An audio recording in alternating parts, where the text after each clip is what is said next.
Hello, good evening. It is 9 o'clock and it is time for another edition of the 13th Fleet After Action Report. I want to thank you guys for joining me tonight.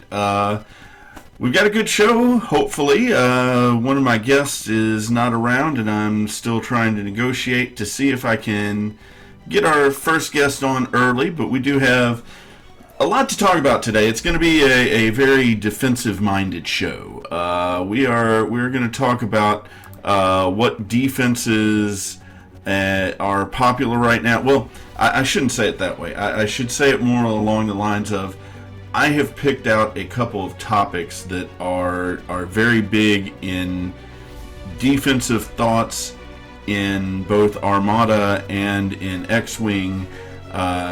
And we're going to talk about ways that they work and things that you can do to counteract them. So yeah, we're going to look at what you can do to stop some popular defensive pieces right now, defensive pieces or tools. So it's going to be an interesting night. You're going to learn a little bit, and hopefully I'm going to learn a little bit too.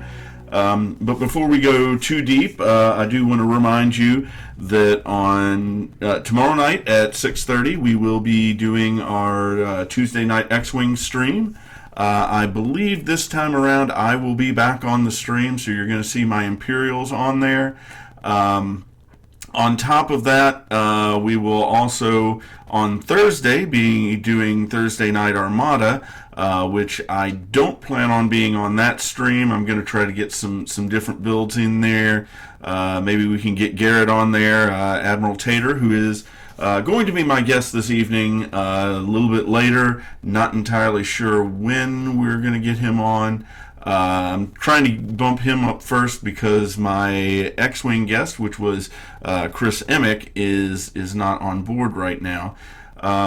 But while I'm waiting to hear back from people, I will go ahead and let you know about another interesting bit of information that you guys want to keep in mind, and I'll be throwing this out until the event rolls around.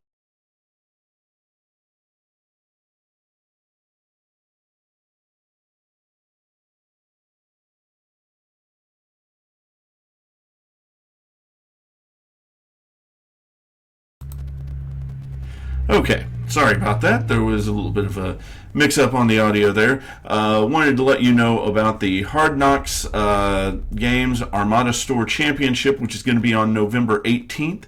You see a lot more X-Wing events going around than Armada events, so if at all possible, you do not want to miss this. It's going to be a chance for you to get a lot of experience under your belt if you're learning to play the game. And of course, you know, there are older players that are also looking for the chance to show off what they can do there. Unfortunately, I will not be there, so that definitely means I will not be streaming. Unfortunately, I do have a prior engagement on the 18th, so I will not be able to attend that event. Be really nice if I could, but unfortunately that's just not working out for me this time around. So hopefully we're going to have something. This is in Elizabethtown, Kentucky. Hopefully we're going to have something in Lexington soon. I know Garrett is working on trying to figure out what we can do for a store championship at either Chaotic Good or C&M Games, which will be a great opportunity. I'm really looking forward to getting the chance to play. But at this point, I have not gotten a really competitive environment on Armada yet. I have just been learning how to play, which kind of leads me into the topic that we were going to be talking about as far as defenses are concerned. I'm going to get into the Armada stuff here in a moment, but let's go ahead and start with X-Wing, and hopefully my guest will swing around. If you have not already seen the video, there is this past Tuesday was a matchup against Chris Emick and Sean, who you met last time, Sean O'Donnell. And they had some really they had an interesting matchup, partly because wow, I'm sorry, I'm getting distracted trying to find the video here. So we will get there here in a moment.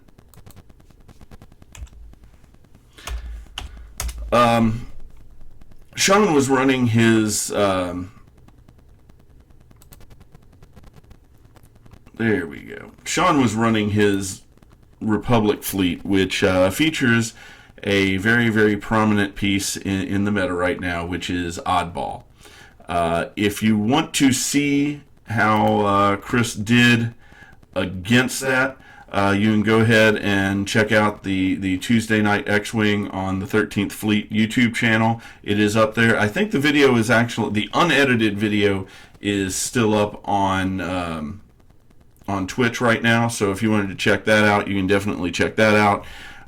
But you get to see how the squad operates when you're working with Oddball, and you get to understand what kind of defense is thrown up there.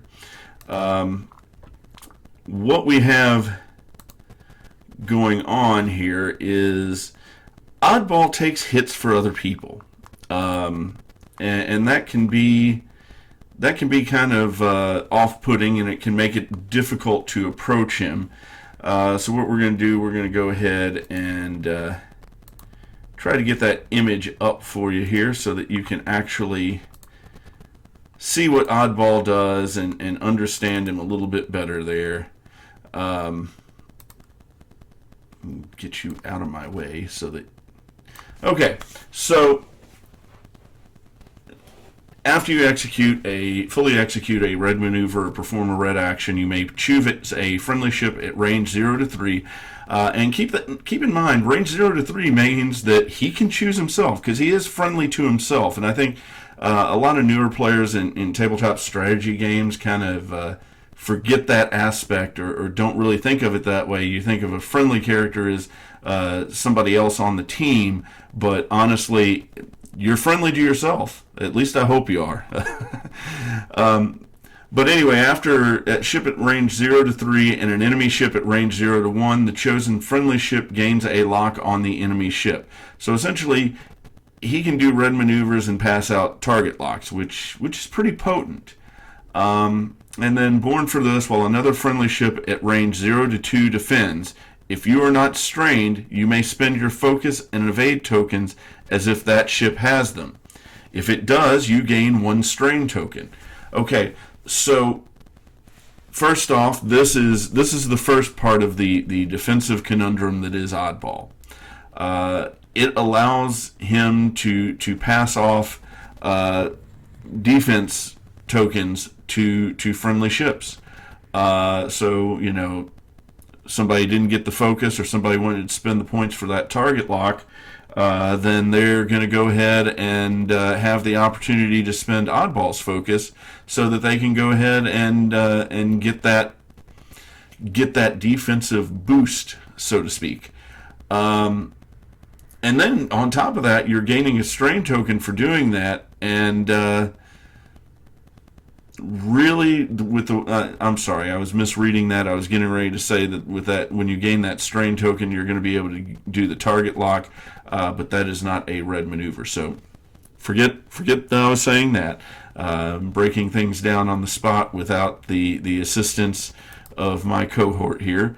Okay, so the next thing that we're going to talk about, though, is selfless, and this is the big one, the one that really slows you down in taking down squads that has Oddball in there. Selfless. While another friendly ship at range 0 to 1 defends, before the neutralize results step, if you are in the attack arc, you may suffer 1 critical damage to cancel 1 critical result. Okay, so if you've got a friendly ship that is getting ready to take a critical hit, Oddball can take that hit for them.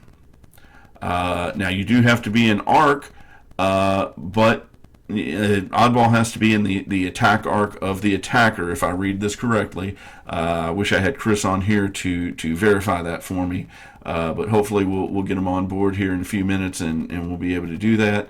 But yeah, it really allows you to soak up damage for another weaker ship. And that's really big when you consider that, this ship, I believe it is 4 points. I'm double checking that now.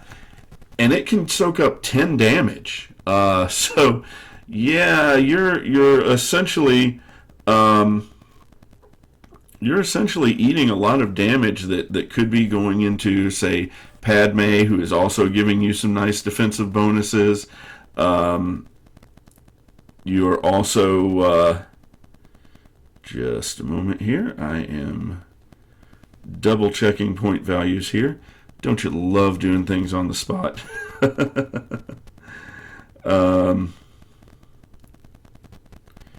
Okay, so it's an ARC 170.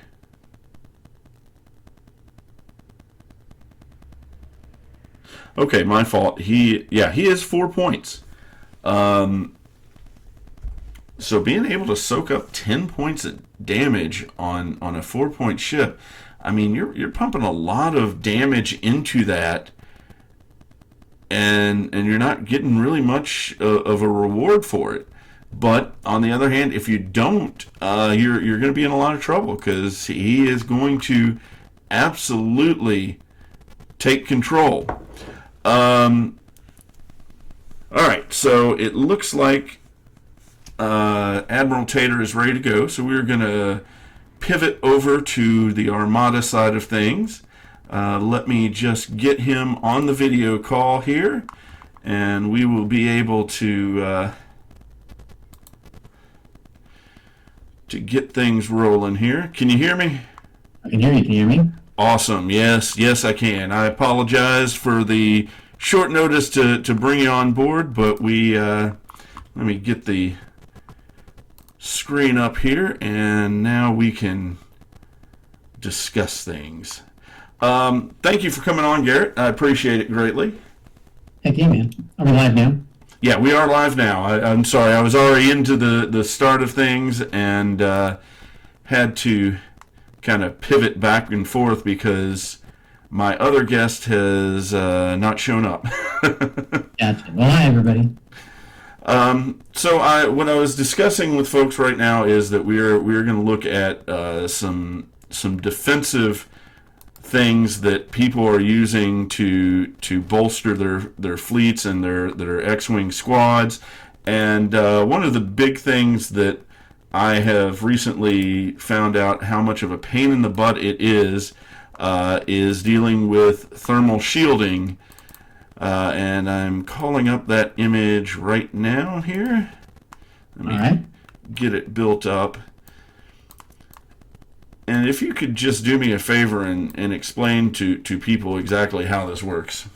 Heck yeah. Well, let's just start with the card text. On the top, thermal shield. It's a defensive retrofit, and it is 5 points, and it is faction locked to the Clone Wars, so Republic and CIS.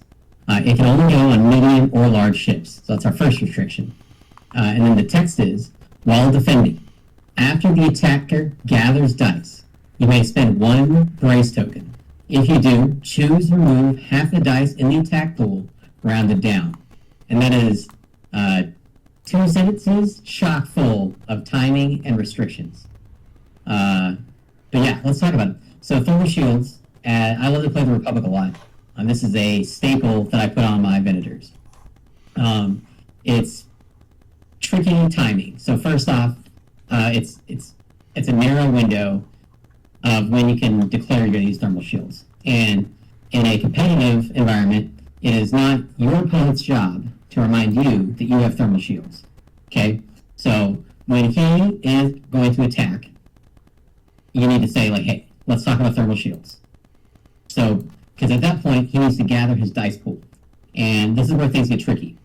So before he does any dice adding effects, like confire dials, like, what's the one I'm looking for here? External racks, or anything that adds dice to a pool, those don't get affected by thermal shields. So in the example of an assault frigate Mark II, A or B, they can roll 3 reds out the side of that rebel ship. And so this is, and let's assume that rebel player's got Akbar, slave turrets, and a confire dial. Okay? Now, in my case, if he's attacking me, if I say I'm going to use thermal shields, I'm only going to remove 1 red die, because he's got 3, rather than the 2. Okay? So all of a sudden, he's throwing 2 dice at me, then he's going to add 2 more with Akbar, another one with the confire dial, and another one with the slave turrets. All of a sudden, my thermal shields, not that great. But now let's look at the example of I'm sitting in front of an Imperial Star Destroyer, let's say an ISD-2. It's got 4 reds, 4 blues. We're at medium range, so it can use all its dice. And it's got a nasty Overload Pulse blue crit upgrade card on it. So if they roll in a blue crit, all my defense tokens get exhausted. Well, I say, I'm going to use thermal shields and say, take out all 4 blues out of your dice pool. Now they're only rolling 4 reds at you. At that point, you've used your brace, okay? And so you can only use redirect, contain, or solve, or whatever's left.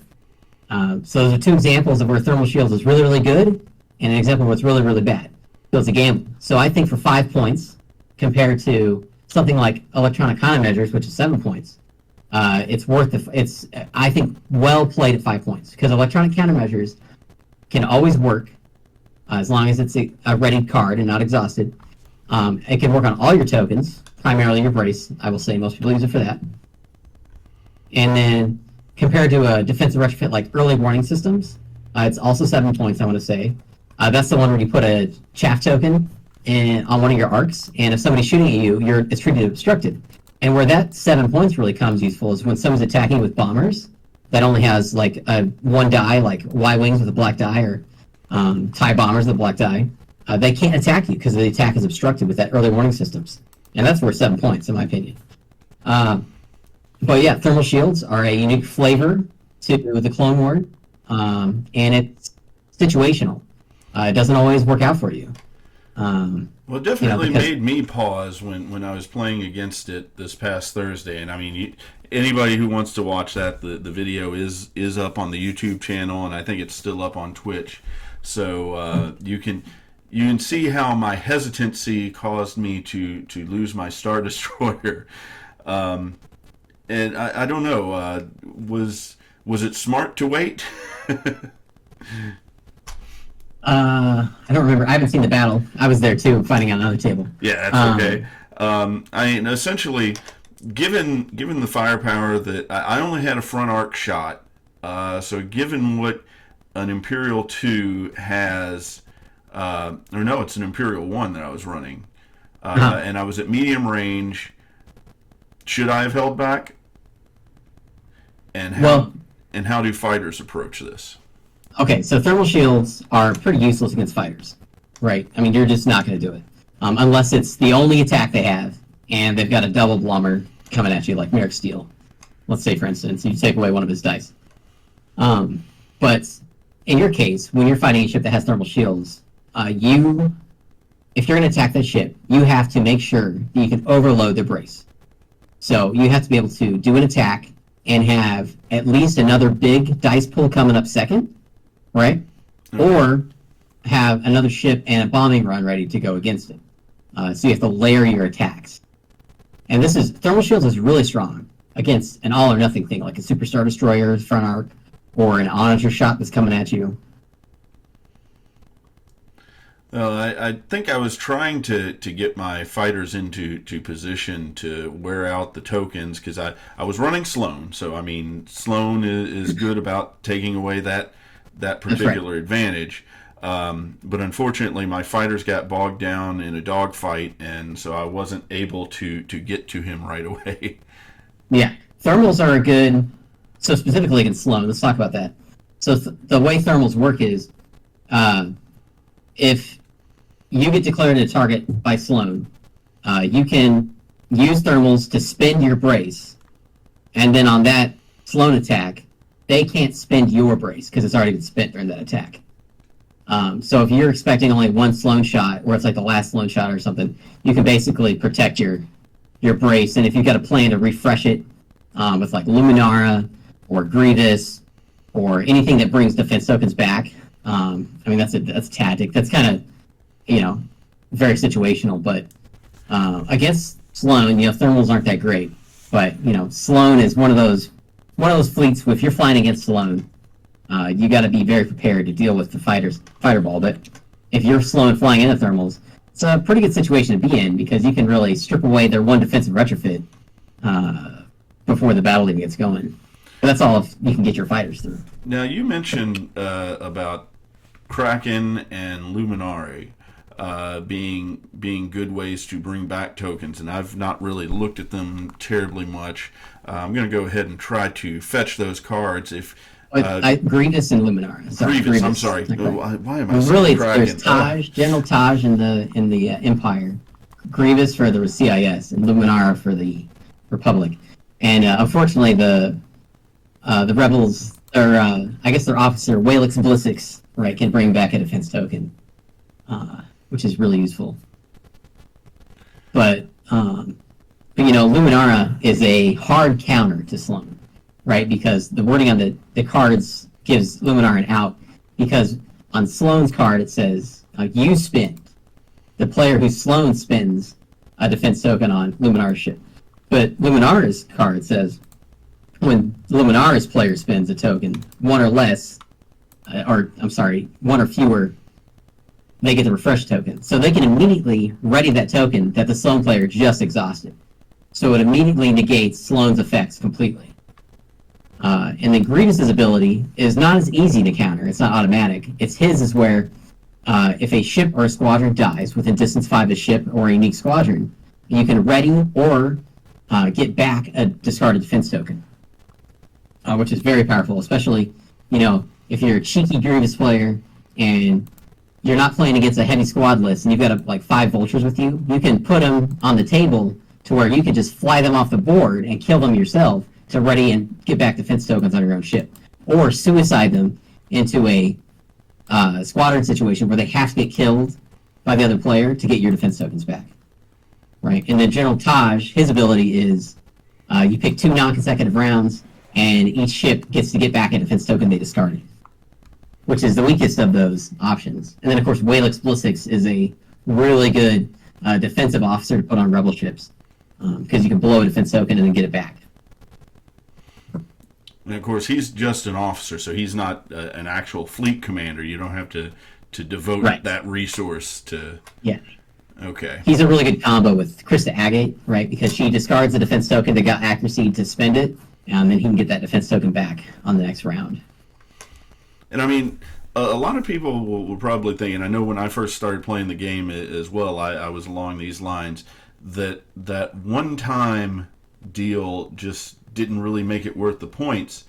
But as you play the game, I guess you get more of a feeling that you don't have a lot of turns in there. Yes. And so that one turn makes a huge difference if it is the right turn. Right. So combat in Armada is usually resolved in 2 rounds. It depends on whether it happens at the beginning, middle, or end, depending on how the ships are deployed. But after 2 rounds, most ships fly by each other. Unless one player, like me, likes to ram the other guy to make him stay in the spot they're at so I can finish what I'm doing. Or I guess another I guess, potential double engagement would be with really, really fast ships like your Corvettes, right? Yeah. And those always can be tricky too. Generally, if you're flying small ships, they take their shots and they fly away. Because if they come in too close, they're going to get got against anything that's got any teeth on them. But that's just, comes with the time playing, like when you go to speed 4 and jump away. I've lost many tournaments, I've thought, and then the player thankfully will turn their ships back towards me, and then my bombers or my ship will pick them up when it shouldn't have happened. They should have just flew away and took the points. give me just a moment here. Now, sorry, I wanted to get back to looking at the shields there and make sure I had. And you say that it is specific to both Republic and CIS, so you're not going to be able and to medium and large ships only. Yeah. So you can't slap these on Peltas, which I would love to do.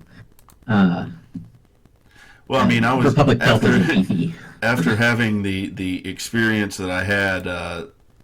After having the experience that I had this past week, I started looking to say, "Hey, can I get that on my ISD?" Oh, nope. Why can't I get that on my ISD? And I didn't notice that symbol in the bottom corner by the points until you mentioned that. Yeah, and that's definitely a balance thing, because there's some ships, you could put these on that would be. I mean, putting these on rebel ships that have extremely strong shield output would be very difficult to break through, and I could see why the developers and playtesters probably didn't think that was a wise idea. Or putting these on Star Destroyers, they've got 14 hull. With Mahdi, you could have a 14 hull with thermal shields with Mahdi. That'd be a lot to deal with. Normally 11 hull, but like CIS and public ships, the highest they get is 9. I think on the Venator is 9 hull points. So, and then on the flip side, rebel ships don't have as much hull, but they have a lot of shields, and they have a lot of specific shield upgrades, titles, and upgrades, right? So it's just one of those things that's difficult, but it's not, if you're the Republic or CIS, early warning systems and electronic countermeasures are still a good thing to bring, especially if you are in a meta that has a lot of dice adding. Thermal shields are useless to you because they're going to just keep adding dice after you have their dice pool. So, that's where I stand with that because, quad battery turrets always going to add a blue anyways. And if they've got screed and quad battery turrets, they're going to pop off whatever nasty ion crit they've got. Yeah. And what about external racks are good on that as well, right? Right, because external racks are another dice adding. 2 black dice after they've rolled their initial dice pool. All right, because you gather dice, you remove for obstruction, right, and then you roll your dice. Then you add dice.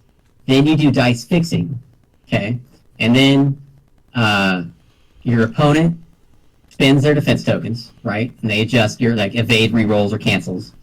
And then after they've spent defense tokens, then you declare if you've got a critical effect or a special critical effect like assault proton torpedoes. And then after that, you resolve damage. And the first thing that gets resolved right is the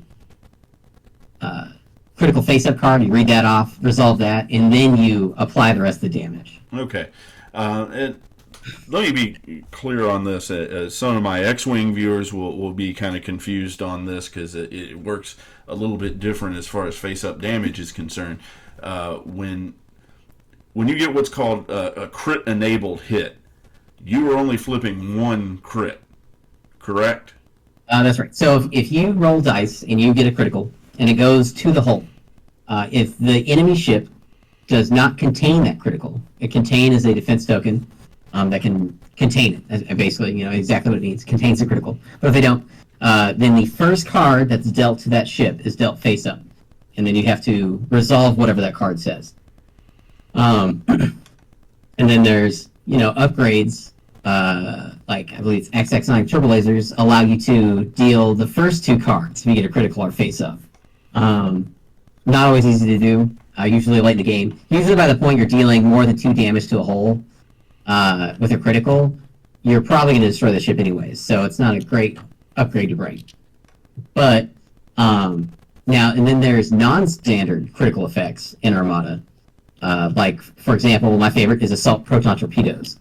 So, if you roll a black die and you get a critical face on it, you can declare, after they've spent their defense tokens and modified any dice or whatever, and they didn't get rid of your black critical, you say, okay, I'm going to exhaust my Assault Proton Torpedoes. What that card does is, instead of doing a standard critical effect, all this does is an additional automatic through the shields face-up critical. So that goes off, and then you resolve damage. So with that card and all the other special non-standard critical effects, that happens, right? Mm-hmm. And you take a damage for that die that was a critical. So basically, it's like an extra damage. Of course, you're paying for it, right? Because it's points that you had to spend on an upgrade. And then you're exhausting it, so you're only getting to do that once. So. Once, right? And it used to be, it wasn't exhausted, but that was the old pain days. Okay. What are some other tricks that you might recommend against thermal shields? We know adding dice and squads are good. Is there anything else that might help you in an encounter if you're running against them? If you're running against thermal shields and you've got no dice adders, I recommend not shooting the ship. Yeah. Don't waste your time. I mean, that is a viable strategy in a lot of situations. I mean, because some things are just going to be too tough to take down, and you want to score points ultimately. In Star Wars Armada, if you can't kill a ship, don't waste time shooting at it. It's not going to benefit you. Only shoot at things you can kill. The only exceptions is when you're playing an objective like precision strike or superior positions, where you score points off shooting the rear hull of a ship, or dealing damage to a ship, card-wise, like to the hull, and you get a victory points for it. And I think this is. But if you can't kill, you just got to move on. You just got to skirt away. Yeah, I think this is a big difference that you see between Armada and a lot of other tabletop strategy games. Is when you're focusing fire into something that you can't kill, but in other games you may be able to diminish its effectiveness in combat. That is not the case with Armada. You're just pretty much wasting fire on it. Right. You got to get some really local critical effects to do it, and so it's not worth it. And Armada is not a deathmatch game. It is a game of maneuver and objective, and that's why you build fleets around objectives. And a lot of the times, for example, let's see here. It's a good one. Contested outposts. So contested outposts, the goal of the game is not to kill the other ships. Yes, it's important to take out any ships and squadrons. But in contested outposts, the goal is to keep as many ships as possible on the station's ring of influence, distance 1 of it, to score 20 points per turn off it. And at the end, that's 100 points. And if you pick off somebody's squad ball worth 80 to 100 points, that's a 200-point win. That's like an 8-4. You're moving on in the tournament in the top half. But if you're in a battle where you can bring objectives that turn things into a death match, right? Like Most Wanted, and 2 ships are marked as Most Wanted, and usually the second player's ship is not worth anything, but the first player's ship that gets marked will be their big beefy one. And that allows the other player to add a red dice when shooting at it. And if they destroy that Most Wanted ship, it doubles the points of the ship's value. And so all of a sudden, throwing everything and destroying that ship is really important, because that's how you're going to win that game. But generally, it's not I need to wipe this person's fleet off the board, because in Armada, it's kill what you can and then fly away to hyperspace out of the field, basically, right? You don't want to sit there and get stuck in an engagement, because someone's going to have a brawler ship almost always. And if you got 2 brawler ships next to each other, then it's just luck. And if you don't have a brawler ship and they do, you're going to die almost 90% of the time, right? And so then you've wasted your time. So have you ever built a fleet just around the objectives? And I know we haven't talked about it on this show, but the bid kind of factors into whether or not you're going to get to use your objectives. But this is a tangent, but it's an interesting tangent, and I think it's worth going down. Yeah, so that's almost the way you have to build fleets.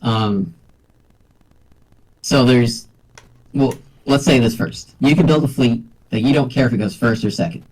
And that's because your fleet is a gun line fleet that is pure aggression. Everything's set up to shoot, shoot, shoot, and kill. All right? And I like to play that way. I like taking out enemy fleets, squad balls, and then flying away with a points victory. Okay? And then the other way is, when you're list building, you pick a commander, right? You pick an objectives, suite, assault, defense, and navigate. And then you pick, then you build your ships and squadrons around those objectives and the commander to best, find that synergy that works the best. So a really popular list building method is farming. Let's take, for example, the infamous Farm Hawk. And that's a Star Hawk that's deployed with 134 points worth of squadrons. Most importantly, you've got 2 VCXs that have the strategic keyword, and that's important because strategic allows those squadrons to move objective tokens around the board. And then you take that Starhawk and then you combine it with 3 farming objectives. The red one they always take is advanced gunnery, and that one's not farming, that's a trap. Because if you take advanced gunnery, that Starhawk's going to be able to shoot you twice out of the same hull zone, and a Starhawk is real scary when it shoots you twice. And there's not a great chance, unless you've got a very gun-heavy ship, that you're going to take that Starhawk down. The second one they take is called Sensor Net. And what that does is they're going to sit there and move these objective tokens around on the board and activate their flotillas, the GR-75s that bring to the Starhawk, and just score point after point after point, and they're going to be racking up hundreds of victory tokens and victory points from victory tokens doing Sensor Net. And the other one they take is Fire Lanes. And Fire Lanes is a really annoying objective, where they place all the objective tokens in the arc of the Starhawk. And the way it works is whoever has the most dice pointed at those objective tokens in the fire lane gets the win. And so what they do is they just make sure that you can never be pointed at those objective tokens, because they take the VCXs and move those objective tokens to where only the Starhawk can see them. And again, just racks up points.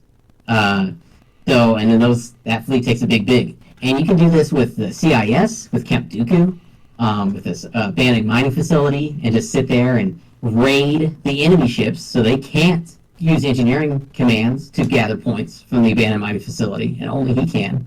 The Republic's a little bit harder to raid with. You can do it with a big group of Peltas and just make them real defensive, and then just do engineering commands and try and farm points.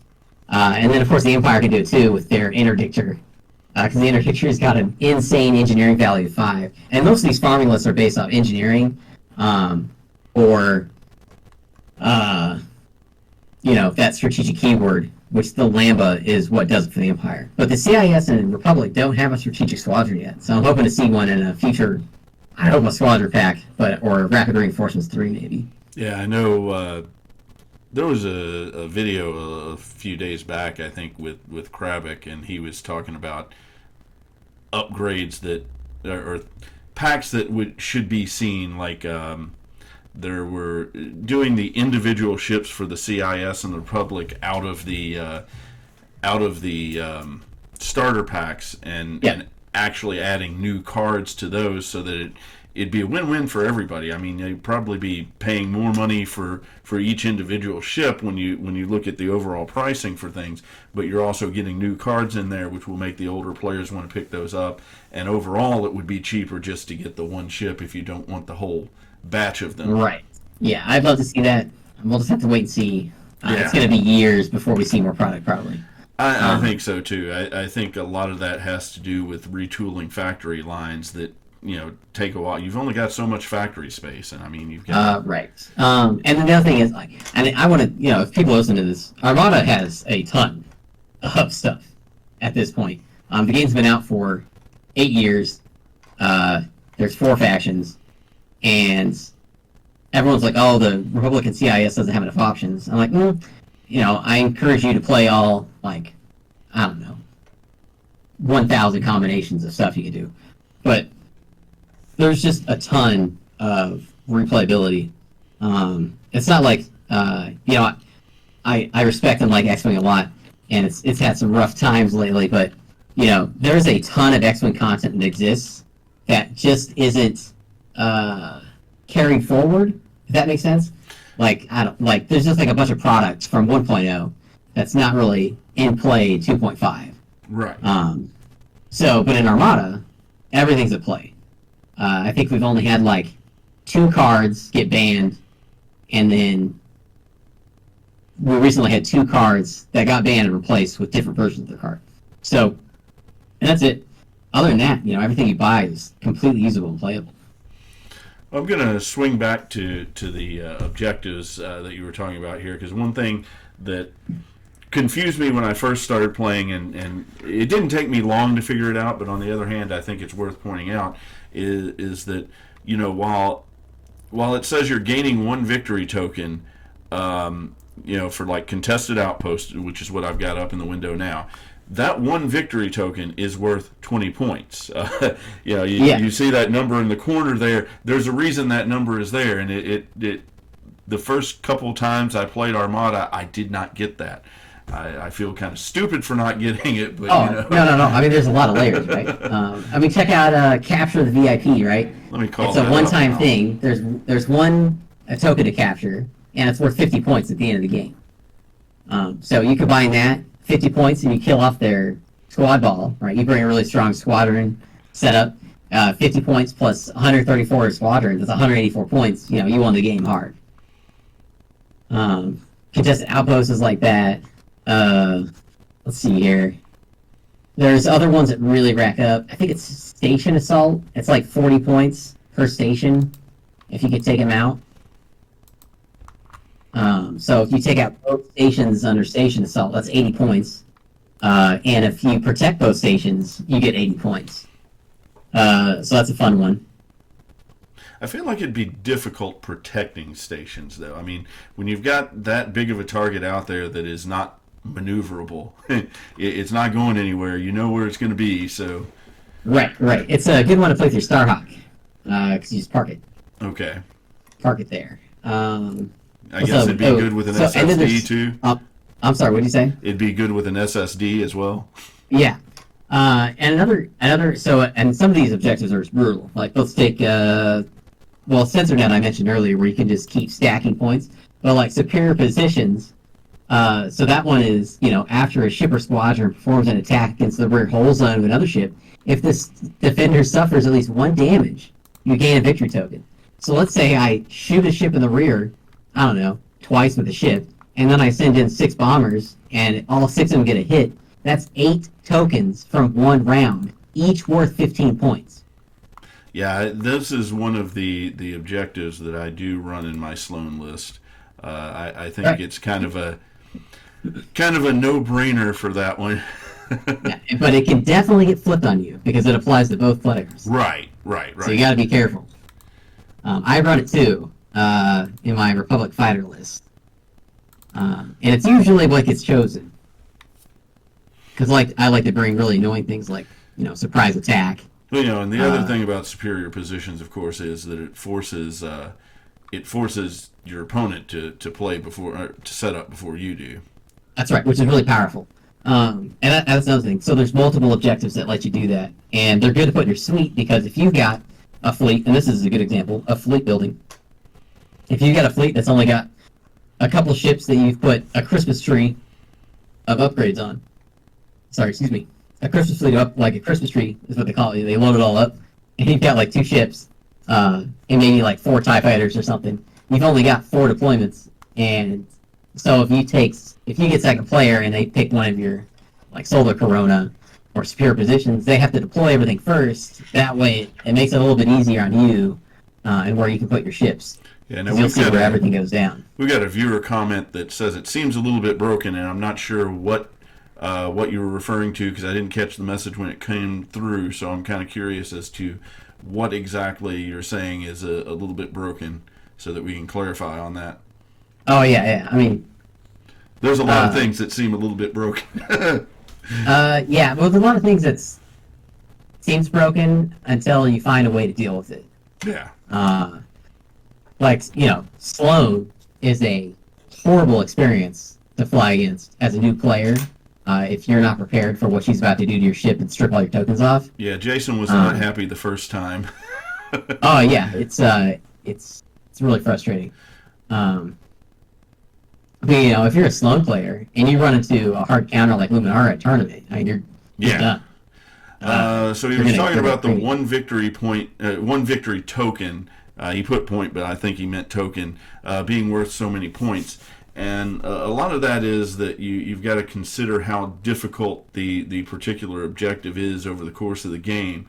So, when you're talking about capture the VIP, first off, there is only one VIP on Yeah, the just map. one.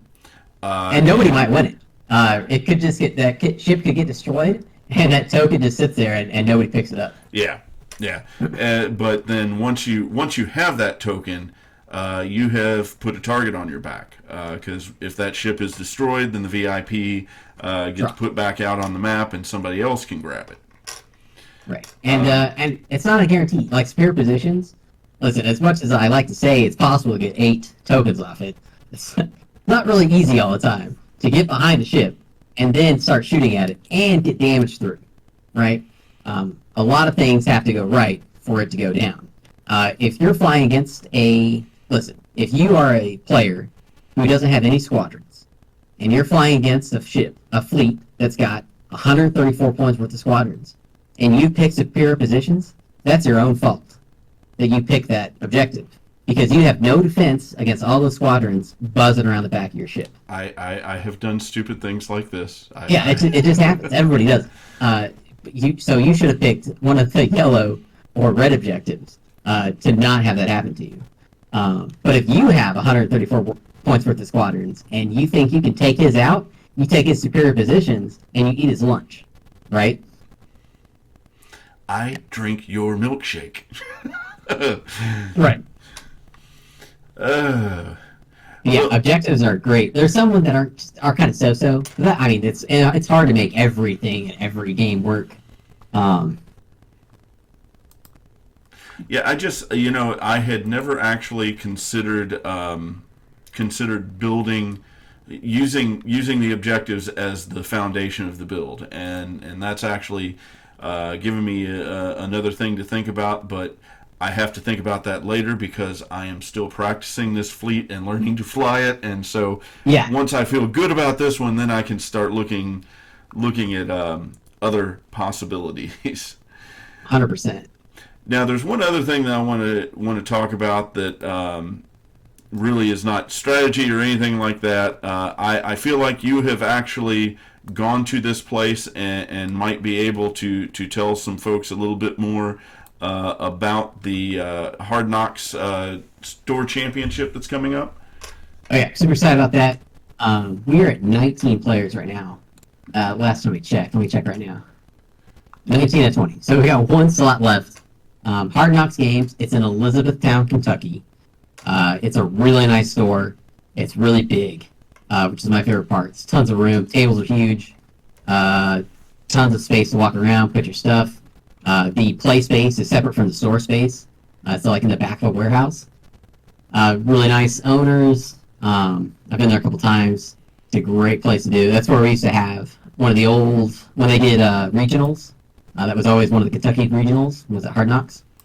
That's on November 18th. It starts at 10:30 a.m. and there's 3 rounds. There's gonna be 20 players. So you gotta come. You gotta swing big. Eights and above for tournament points to try and push you to that first place because the winner gets a Worlds ticket. And then of course there's prizes from the kit, and then I'll bring some unofficial Tater gear prizes to pass out as well. Yeah, no, it's gonna be a good time. So one slot left though, so if you're interested, now's the time to sign up. And I will say this: if you're a new player, come on out. Everyone's really polite all the time. There's a really good chance you're getting absolutely clubbed, and that's okay. My first game ever was at a store tournament, which was really fun. I had no idea what was going on basically, and I got just absolutely slaughtered. But it was a great experience. I learned in rapid succession exactly what this game was, because you played 3 games in a row, and most Armada players you meet, I'll say 99% of them are awesome and will coach you the whole way through. I recommend even if you're not able to get in time, because there is only the one slot left. If you're not able to get in, still come out and see how the game goes. You could actually learn something just by watching other people play the game. There is a lot to learn in this game, and it is a steep learning curve. I wish I could personally be there, but I had actually already had plans for that weekend, so I will be out of town. Otherwise, I would try to stream the event if I could. There's no slow. I need a Sloan that I can use against with my Luminara. And one more thing when we're talking about tournaments here, I know you have been trying to get something going in Lexington. Do you know how close you are to actually getting something going on? No, I need to. This is my fault. I need to coordinate with Cadet Games to schedule something before January 31st is our deadline. And so we'll do that. It'll probably be a 16 person, and we'll bring in table toppers to make it work. And then I wanted to get an additional store championship done in Lexington, but we'll see if we can. Obviously, we'll post it everywhere. But we do have a second one in Kentucky at Miso's in Louisville. I have heard of this place. I have never actually gotten to go out there. They do X-Wing events out there as well. Yes, also a fun place. Let me see if I can grab that date real fast here. Bear with me. There it is. January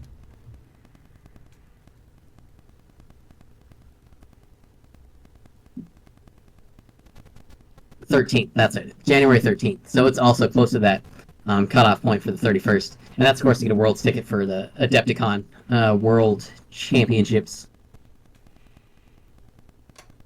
Of course, it's also just a good time to get out and play a lot of Armada. Get some cool alternate art cards. Take all that money you got for Christmas and just... Absolutely. And, hopefully I'll be able to find out some more about some events that are going on maybe in the region and not just the state. But, do like to keep people up to date on what I hear about and, make sure that you get a chance to play if you want to play because, again, like I had mentioned at the start of the show, there do tend to be more X-Wing events than there tend to be Armada events. And so we really, really need to get out and support the Armada events when they come around. Yeah, well, we've always been the redheaded stepchild. It's okay. We've always been lacking.